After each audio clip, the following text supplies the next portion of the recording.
salam. Alaika ya Rasul, salam alaika. Jadi kita ini mau memperkenalkan kepada kalian. Kita ini pulang dari Surabaya. Iya. Acara apa itu ya? Acara SPKI. Kita kemarin masuk ke seleksi presentasi lah. Gitu. Seleksi presentasi untuk seleksi inovasi ya, inovasi PLN. Jadi kemarin kita alhamdulillah perwakilan dari Pusertif dari kategori incremental ya. Incremental.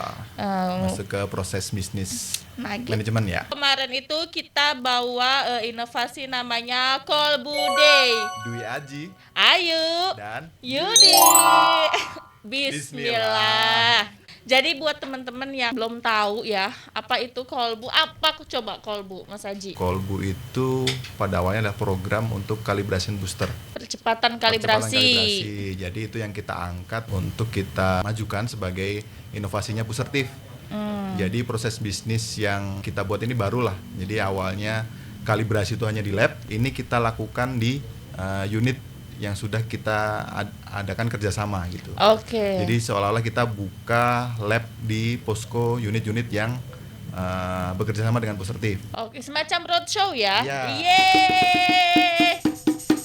Karena memang unik juga ya. Jadi kita mendatangi satu wilayah tertentu, nanti unit-unit itu berkumpul misalnya nih yang udah pernah di Surabaya misalnya. Betul. Nah, kita di Surabaya itu kan nggak mungkin semua Surabaya kita bisa datengin kan. Nah, jadi kita buat 3 titik kemarin ya. Betul, untuk di Surabaya, Jawa Jatim Timur kita ya. buat 3. Jadi ada di Surabaya, ada di Malang ya.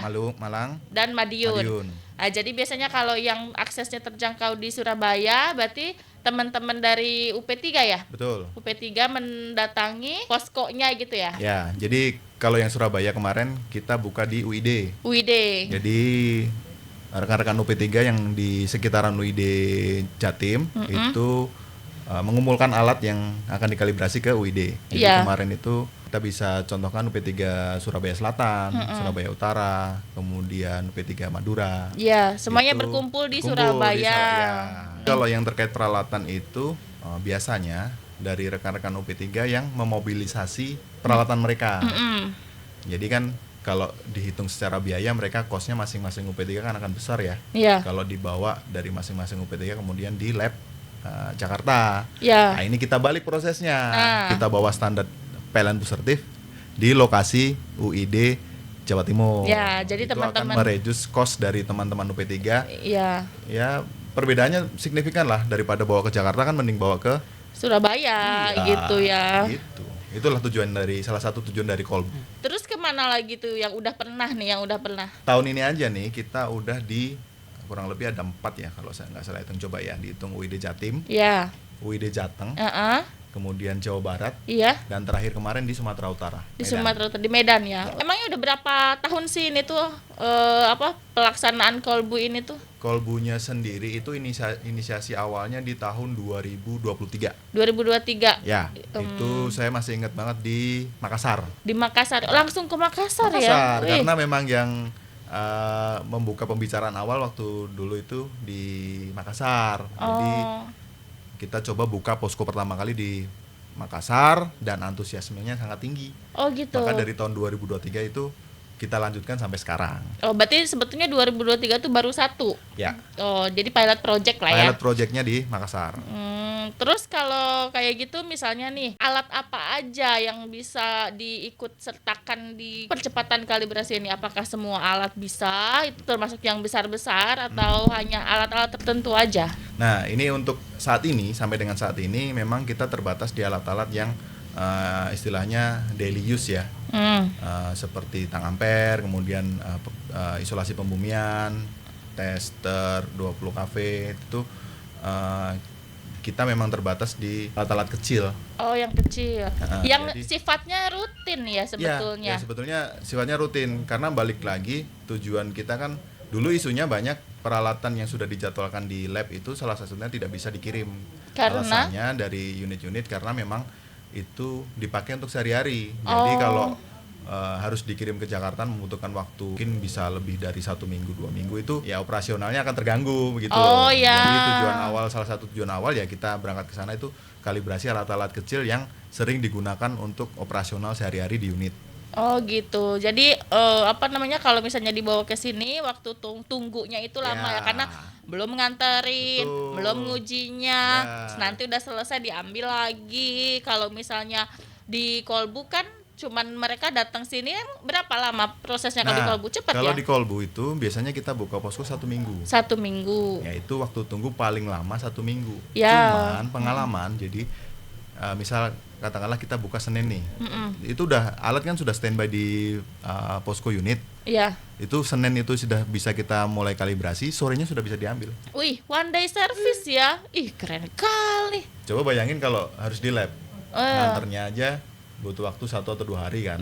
Belum waktu tunggu kalibrasi katakanlah bisa 1 hari. Kan nggak mungkin kalau teman-teman unit harus stay di Jakarta karena kan nganter alat nggak cuma 1 alat. Oh iya banyak ya. Banyak kan. Setiap itu unit bisa itu. waktunya kan pelaksanaannya bisa 1 minggu lah katakanlah, kan harus bolak-balik mereka itu. Biasa 1 unit itu dia over berapa alat tuh biasanya? 1 unit itu bisa katanya 1 unit UP3 ya? Iya, 1 UP3. Itu paling minim bisa 20 alat. 20 alat. Berarti kalau misalnya 1 titik bisa sampai 100-an lebih. Bisa. Wih. Kita pernah bahkan di 1 minggu itu mengerjakan hampir 200 alat. Bisa itu orang-orangnya. Bisa. Teman-temannya. Karena memang ya itu tadi kembali lagi bahwa alat yang dikalibrasi ini alat yang digunakan sehari-hari. Alatnya bersifat ya kalau dibilang lebih kecil lah gitu, dan kalibrasi titiknya tuh nggak terlalu banyak. Pernah nggak ada kejadian misalnya, animonya banyak banget sampai udah seminggu extend gitu, nggak bisa seminggu nih? Seingat saya itu di Jateng dulu pernah. Jadi kita seminggu kan biasa reguler tuh. Ternyata antusiasmenya tinggi, nambah alat lagi.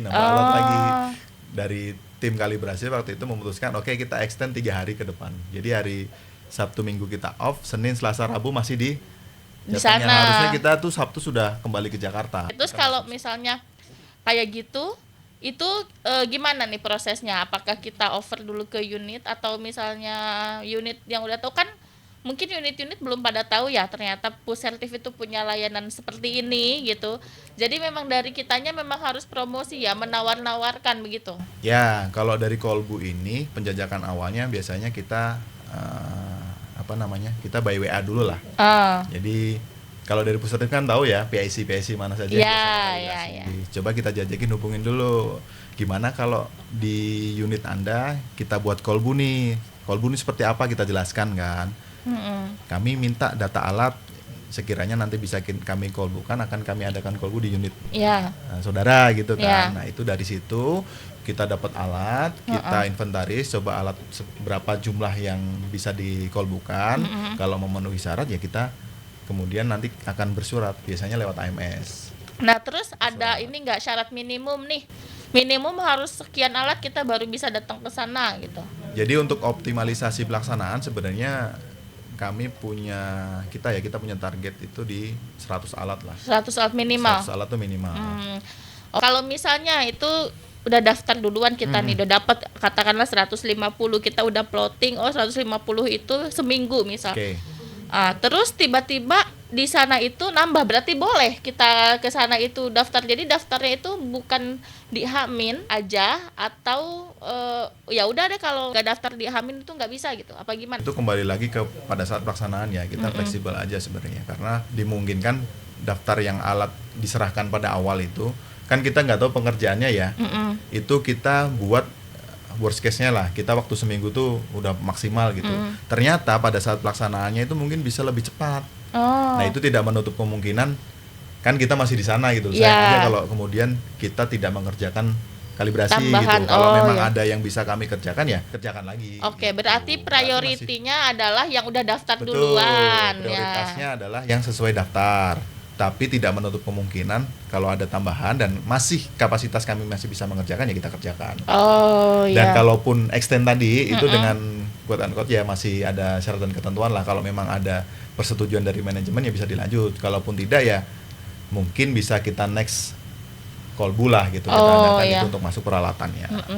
Terus pernah nggak pas lagi nguji tuh atau mengkalibrasi alat itu ketemu ternyata ini udah rusak loh, nggak bisa lagi dikalibrasi gitu. Itu nggak sedikit kita temuin. Banyak Jadi, malah ya. ya kalau bilang banyak enggak Ya, ada beberapa lah ya. Persentase yang masih bagus pun lebih banyak yang masih bagus. Cuman tidak menutup kemungkinan begitu dikalibrasi ternyata ini peralatan sudah lama nggak digunain. Entah itu baterainya yang kemudian karatan jadi nanti rusak di baterai nggak bisa digunakan, atau di sisi peralatannya memang sudah rusak. Nah itu tetap kami buatkan laporan atau hasil kalibrasi lah. Karena apa?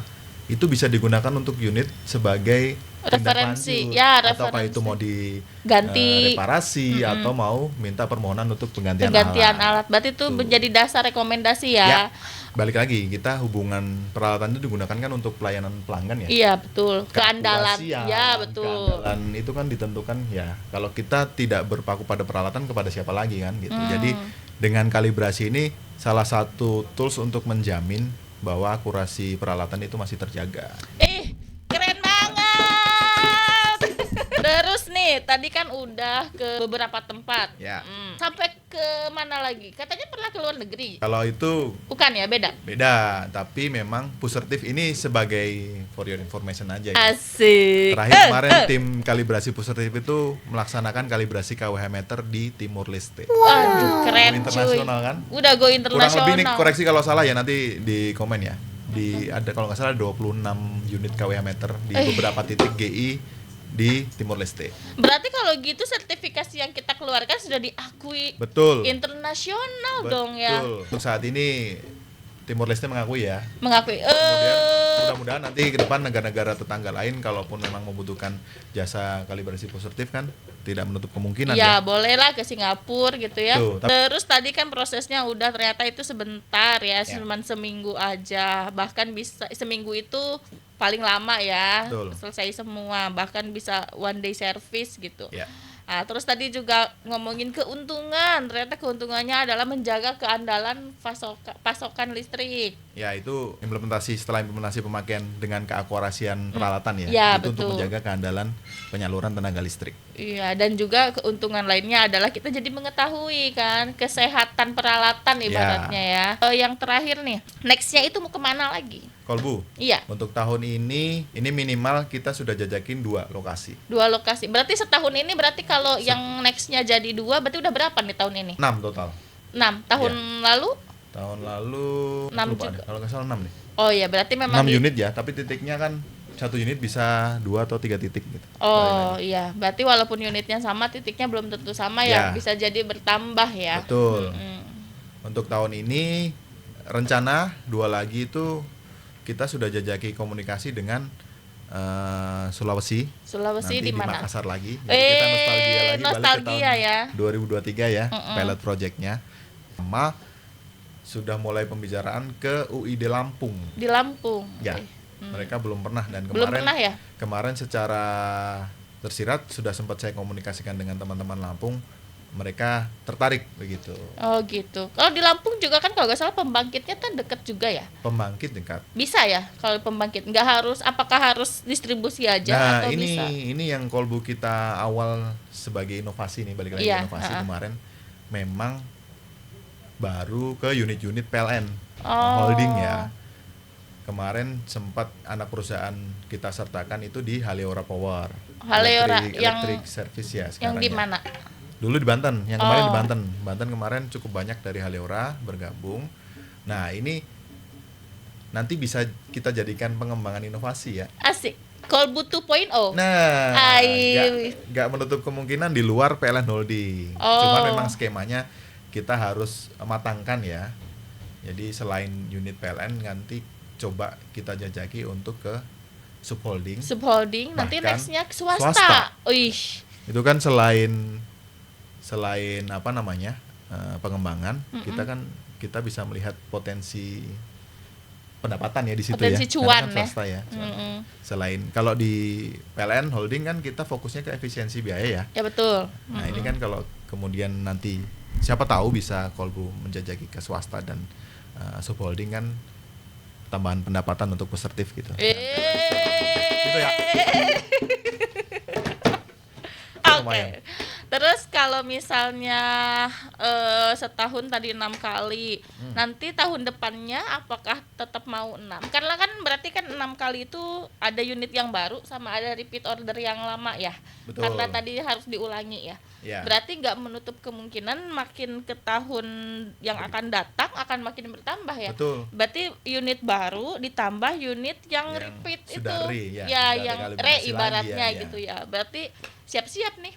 Harus, karena Siap-siap nih. seperti target pada umumnya ya. Asik. Namanya target itu kan bertambah kan. Bertambah. Nah, itu coba nanti bareng-bareng dengan tim manajemen terkait dengan target Kolbu ini mau dibawa kemana gitu. Kenapa nih bajunya kita, bukannya kemarin itu temanya Itu pahlawan ya? Temanya pahlawan di Surabaya. Karena kan kita tahu inovasinya di Surabaya Ya, nih. kota pahlawan Kota kan. pahlawan. Kita itu pahlawan Islami, mau jadi khalifah atau mau versi Indonesia jadi wali songo boleh. Tapi untungnya Tapi Bos Yudi bilangnya kita mana Bos Yudi? mana nih? Bos Yudi ya. Tapi katanya Bos Yudi kita adalah pahlawan tanpa tanda jasa. Guru ngaji. Jadi aku jadi Umi.